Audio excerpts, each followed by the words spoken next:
Hi, how's everybody doing today? So we're going to learn about some French horns. We're going to learn about the difference and the different kinds that are used around the world. And today we're also going to talk about the ways that they're used and a few different facts about the French horn as well. So does anyone know the different kind of French horns? How many are there? I'm going to pretend there's an answer. And then, okay, so there are actually 5 different types of popular French horns that are around the world. And we're going to start with the first one. So I have a couple diagrams here of the different French horns that I'm going to show you today. So the first one and the most popular one that's used here in the United States is the single F French horn, which you see most often. You can see here. And I did label the different parts so you can see as well. So up here we do have the bell, which leads into the bell pipe. That's this part right here. And then we also have the water key here. So that's the same thing like a spit valve that the trumpet and the trombone have. Just so that you can get the water out, and the way to do that, you got to keep twisting the French horn, turning it over until you get that water out. And then we also have the rotary valves. Every single French horn pretty much does have the rotary valves. They're the little circular ones here, and when we actually start playing the French horn, when you push it down, you'll see it does move in a circular motion. Now we also have the 3 valve levers. That's the 3. You used your index, middle, and ring finger to push those down. And then we also have a finger rest. It's the same thing where your thumb sits there in the rest. It's the same thing like a trumpet does. They have when you're holding the trumpet, your thumb rests there. And then we also have the lead pipe here, which leads into the mouthpiece, same as every other French horn. And then we also have the tuning slide here, as well as the adjustment slides down here. And each of them does only have one attached to them, which you'll notice the significance later.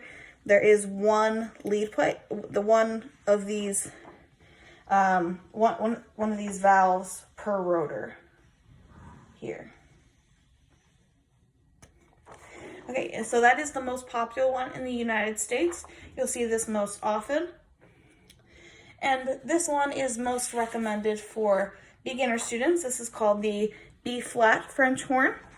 And you'll see it's similar to the F French horn. It does have the 3 levers here and only one valve slide per rotor here. You'll see that. And then this one also sometimes does have a thumb valve tube. This one does have it right here.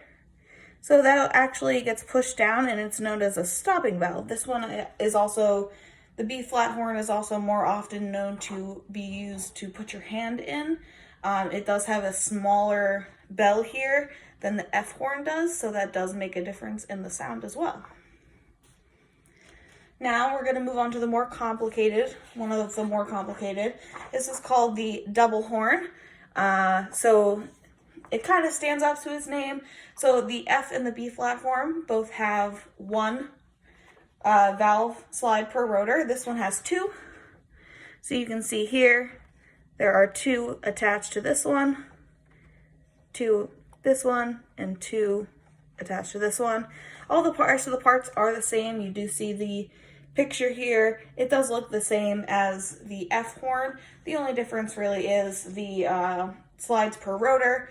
And this does have a thumb trigger as well, similar to the B-flat horn that I showed before. And this can actually be an F or B-flat key, so it can actually be changed based on the length of these.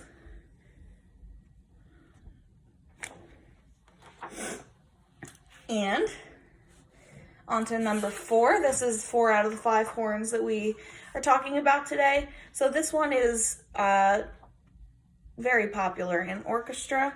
So this is the 3 valve horn. So as you can tell, with the same with the tradition with the last 2, it does have three valves per rotor.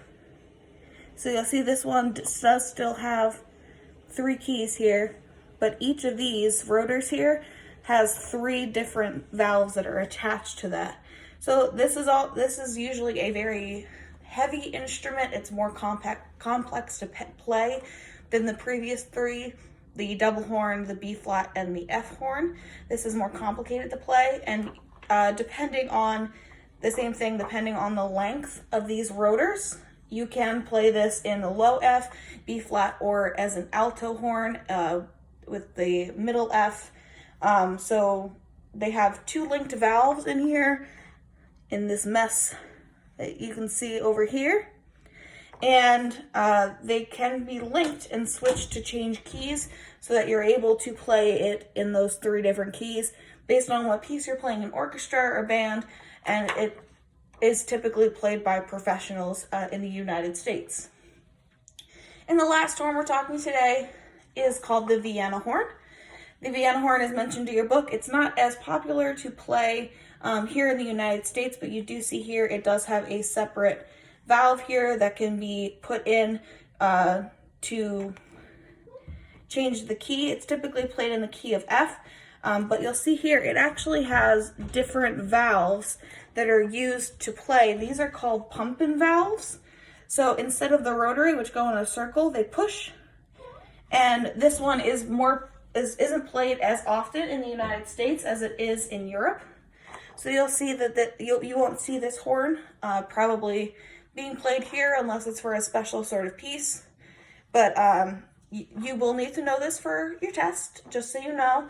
Pumpin is spelled P-U-M-P-E-N.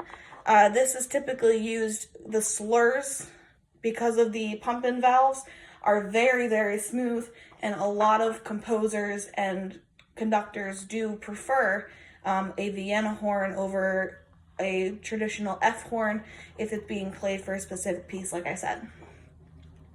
And finally, today we are going to talk about what is called the harmonic series. So I will hand out a diagram of this to each of you, just so you know.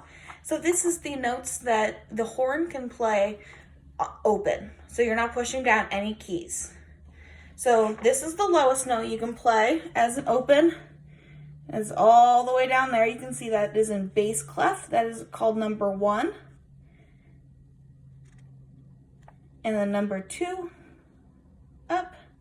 So you can see here, it did skip an octave. So that's a C to a C.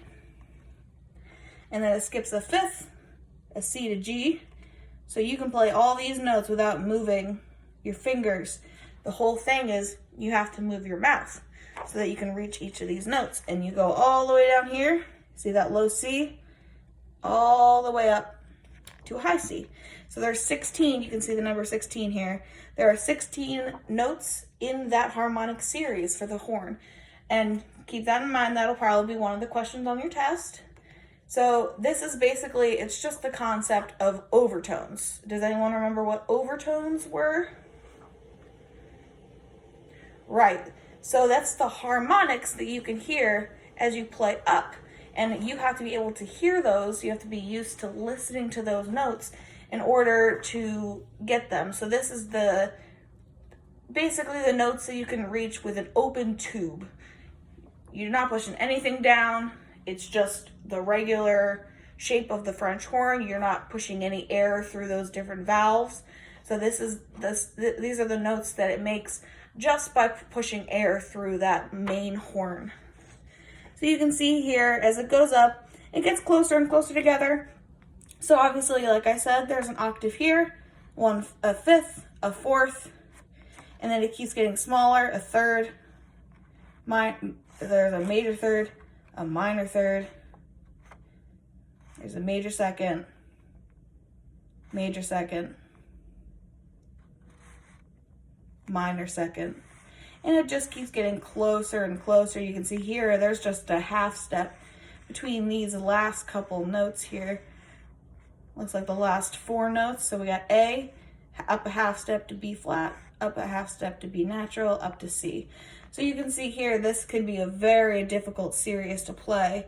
I won't make you memorize those notes. You just need to remember the basic concept of the harmonic series. And just remember, it does start on C and then all the way up C. And that is a 4-octave range. So we have 1 octave, 2, 3, 4. And just keep that in mind as well. This is very important for a lot of horn players. These notes are very fundamental. And since up toward the top here, they do get closer. There's a lot of training involved with getting these notes so that you can hit them in a different piece. So we are going to work a little bit on the harmonic series once we start playing as well. So keep that in mind.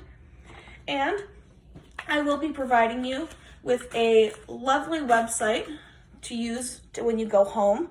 It has a bunch of different facts as well as diagrams of the parts, so that the same thing that I showed you here today with the showing of the different parts, you'll be able to study that for our next quiz as well. So we'll have a quiz next week on the different parts. We'll go over those again when we have our next lesson, and then we can also go over just the different aspects. You don't need to memorize any parts on the other horns.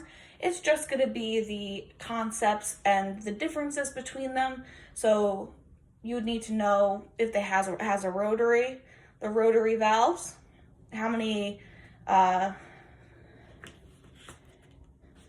you'll need to know how many valves there are per rotor. So like the double, triple, double, how many it has, and then what key it plays in. You make sure you know the possibility. So one's in F, one's in B, one can be in B or F.